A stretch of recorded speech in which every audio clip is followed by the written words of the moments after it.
దినమెల్ల దేవుని దయలో దేవుని కృపలో మనల్ని కాచి కాపాడిన దేవుని స్తుతించి నిద్రపోయే ముందు ఈ వాక్య ధ్యానం చేసుకుని పడుకోండి. లేవి కాండము 26:6 వచనాన్ని ధ్యానం చేసుకుందాం. ఆ దేశంలో నేను మీకు క్షేమం కలుగు చేసేదను, మీరు పండుకున్నప్పుడు ఎవడను మిమ్మల్ని భయపెట్టడు. ఆ దేశంలో దుష్ట మృగములు లేకుండా చేసేదను, మీ దేశంలోనికి ఖడ్గము రాదు.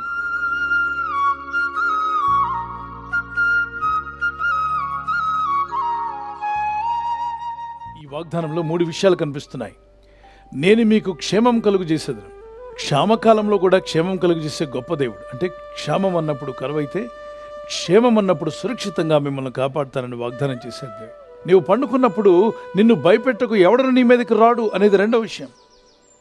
అంటే కలవరం లేని నిద్ర, చక్కని ఆరోగ్యకరమైన నిద్ర ప్రభు నీకు దయచేస్తా అంటున్నాడు. దేవుని విశ్వాసం ఉంచి ఈ వాగ్దానం ఎత్తిపట్టుకుని నమ్మిన ప్రతి ఒక్కరూ భయం లేకుండా పడుకోవచ్చు. రాత్రులు నిద్ర పట్టక బాధపడుతున్నారు కొందరైతే, భయముతో నిద్రపోకుండా ఉన్నవారు మరికొందరు. ఏదో చింత వారిని నిద్రపోనీయకుండా ఆపివేస్తుంది. రకరకాల అనారోగ్యాలతో కూడా నిద్ర పట్టని వారు ఉన్నారు. అయితే దేవుడు తన ప్రజల విషయంలో వాగ్దానం చేశాడు.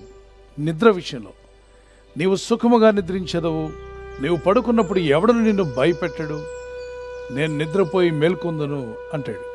ఎందుకని?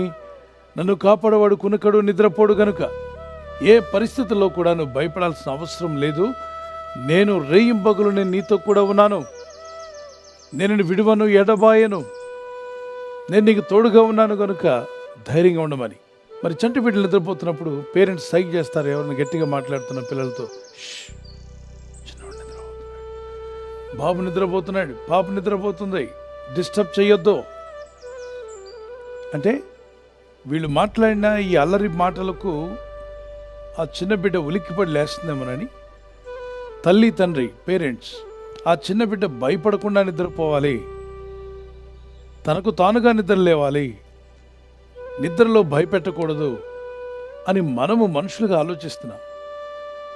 ఫలాని వారు నిద్రపోతున్నారు, సైలెంట్గా ఉండండి అంటే, నిద్రలో ఉన్నప్పుడు ఉలిక్కిపడి లేచే పరిస్థితి లేకుండా, కలవరపడకుండా, భయముతో లేవకుండా, సంతోషంతో, సమాధానంతో దేవుని కృప పొందిన వారిగా లేచి కూర్చొని, దేవానికి స్తోత్రం, నన్ను ఇంకా సజీవుల లెక్కలో ఉంచావు తండ్రి, నీకు స్తోత్రం, ఈ దినమున నేను ఈ విధంగా సజీవంగా ఉన్నానంటే అంతా నీ కృప, నీకే స్తుతి, నీకే మహిమ అని ప్రభుని స్తుతించే విధంగా మనం లేవాలని. ఏ పరిస్థితుల్లో ఉన్నా, పరిస్థితులు బాలేకపోయినా, స్థితిగతులు బాలేకపోయినా, ఆర్థిక ఇబ్బందులు కానీ, అనారోగ్యములు కానీ, నానా విధమైన బాధలు నిన్ను కలవర పెడుతున్నప్పుడు, ఆ కలవరానికి గురై నిద్ర పట్టని పరిస్థితి నీకు రానివ్వడు దేవుడు. కక్ష, కోపంతో నిద్రలోకి వెళ్ళకూడదు. ఇంట్లో వారితో పడలేదా, అందరినీ క్షమించి వారితో సమాధాన పడుకోండి. ఒకవేళ మీరు సమాధాన పడతానన్న అవతల వ్యక్తి సమాధానానికి ఒప్పుకోకపోతే మీ తప్పు లేదు. మీరు సమాధాన పడండి, క్షమించండి. ప్రభు, నేను మనసారా క్షమించున్నాను, నాకు ఎదురు పడితే మాట్లాడుతున్నాను, కానీ వారు నాతో మాట్లాడలేదు కనుక ఆ విషయాన్ని నీకు అప్పగించాను. చూడండి, సూర్యుడు అస్తమించే సమయానికి ఆ దినంలో మీకు ఎవరి మీద కోపం వచ్చినా వారందరినీ కూడా మనసారా క్షమించిన తర్వాతే మీరు పడుకోవాలి. అలా క్షమించకుండా నిద్రలోకి వెళ్తే ఏమవుతుంది? దుష్టునికి అవకాశం ఇచ్చిన వారు అవుతారు. ఎవరా దుష్టుడు? సాతానుడు. వాడు వస్తే ఏం చేస్తాడు? 3 పనులు ఖచ్చితంగా చేస్తాడు. వాడు పనే అది. 1 దొంగతనము, 2వది హత్య, 3వది నాశనం. అది అప్పటికప్పుడే జరగకపోయినా మీలో ఉన్న మంచిని, మంచి ఆశయాలను, మంచి హృదయాన్ని, విశ్వాస జీవితాన్ని, ప్రార్థనా జీవితాన్ని దొంగిలిస్తాడు. ప్రార్థన చేయొద్దులే, అందరూ చేస్తున్నారా ఏంటి, ప్రార్థన చేస్తేనే మనం బ్రతుకుంటామా, అవసరం లేదు అన్నట్టుగా ప్రార్థన ఆపించేస్తాడు.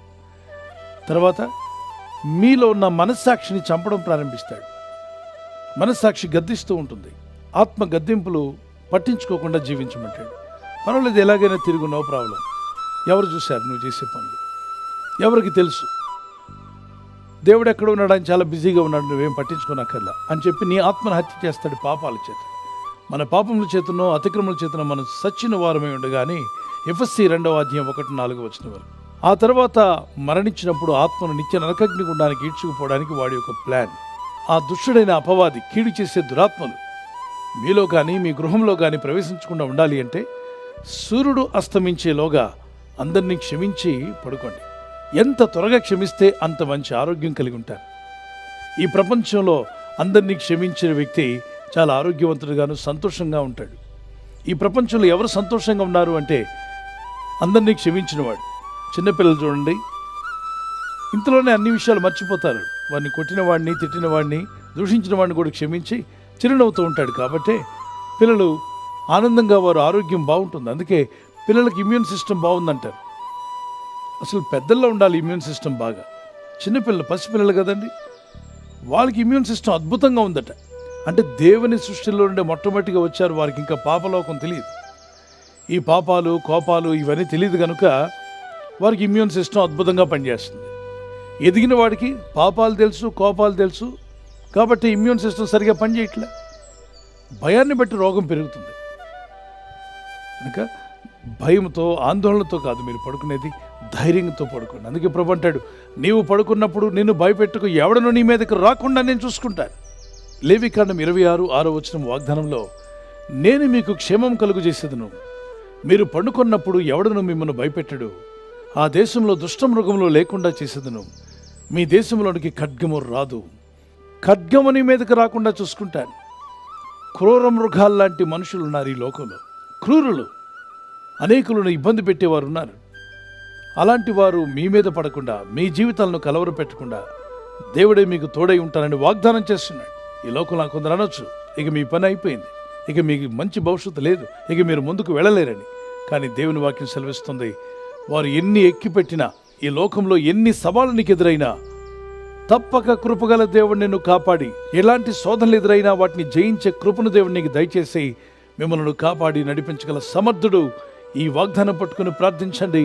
కృపగల దేవుడు మిమ్మల్ని బలపరిచి నిలబెట్టి నడిపించునుగాక. ప్రార్థన చేసుకుందాం.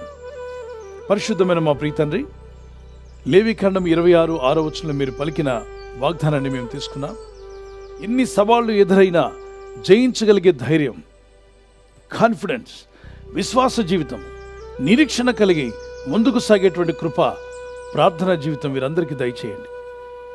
మీరు చేసే ప్రయత్నాలు ఫలించలాగున్న సహాయం అనుగ్రహించండి. నీ కృపలు మమ్మల్ని బలపరచండి. మాలో ఉన్నటువంటి కోపావేశాలు విడిచిపెట్టి దేవుని వాక్యానికి విధేయులమై, ప్రభువా మీరు సెలవిచ్చిన రీతిగా కోపపరుడుగానే పాపము చేయొద్దన్నావు. సూర్యుడస్తమించేలోగా మా కోపం నిలిచి ఉండకూడదన్నావు. ఈ జీవన యాత్రలో ఎవరు మమ్మల్ని నిందించినా, హింసించినా, బాధించినా వారందరినీ క్షమించే గొప్ప హృదయం మా అందరికీ దయచేయండి. తండ్రి, వీరేం చేయించున్నారు వీరు ఎరుగరు, వీరిని క్షమించమని చెప్పినట్టుగా మీరు పలికిన అదే మనస్సు మాకు దయచేయండి. మా చుట్టూ ఉన్న వారిని క్షమించే మనస్సు మాకు దయచేయండి. ఈ లోకంలో మేము జీవిస్తున్నప్పుడు మా ఆత్మీయ యాత్రలో అనుదినము నీ కృపను, నీ దయను తలంచుకుంటూ నిన్ను స్తుతిస్తూ జీవించే కృపను మాకు దయచేయండి. మీరెక్కల చోటున మమ్మల్ని కాచి కాపాడారు, ఇక ముందు కూడా మమ్మల్ని కాపాడబోతున్నారు. ఈ రాత్రి నెమ్మదితో పండుకొని సురక్షితంగా కాపాడబడినట్లుగా నీ అగ్ని కంచి వేసి మమ్మల్ని కాపాడండి. మీ చిత్తములో కొనసాగే కృప మా అందరికీ దయచేయమని, మేము దీవించబడుతూ ఇతరులను దీవించేవారుగా మమ్మల్ని వాడుకోమని యేసుక్రీస్తు పరిశుద్ధ నామములో అడుగుచున్నాం మా పరలోకపు తండ్రి. ఆమేన్, ఆమేన్. కృపగల దేవుని హస్తం మీకు తోడే ఉండి నడిపించి బలపరిచి దేవుని రాకడకు మనందరినీ సిద్ధపరచునుగాక. ఆమేన్. ఈ వాగ్దానం మీతోనే ఉంచుకోకుండా మీకు తెలిసిన ప్రతి కాంటాక్ట్కి షేర్ చేయండి. Good night. God bless you. ఈ ఛానల్ను మీరు సబ్స్క్రైబ్ చేసుకొనుట వలన 2 పనులు జరుగుతున్నాయి. 1, సువార్త జరుగుచున్నది, ఆత్మలు రక్షించబడుచున్నాయి. 2, బీదలకు, అనాథలకు ఈ ఛానల్ ద్వారా సహకారము అందించడం జరుగుచున్నది. మనము సబ్స్క్రైబ్ చేసుకొనుట ద్వారా అందరికీ సహాయం చేస్తున్నవారమవుతున్నాము. ఖచ్చితంగా ఈ యూట్యూబ్ ఛానల్ను సబ్స్క్రైబ్ చేసుకుని బెల్ బటన్ను క్లిక్ చేయండి. మీకు వెంటనే మెసేజెస్ పంపబడతాయి.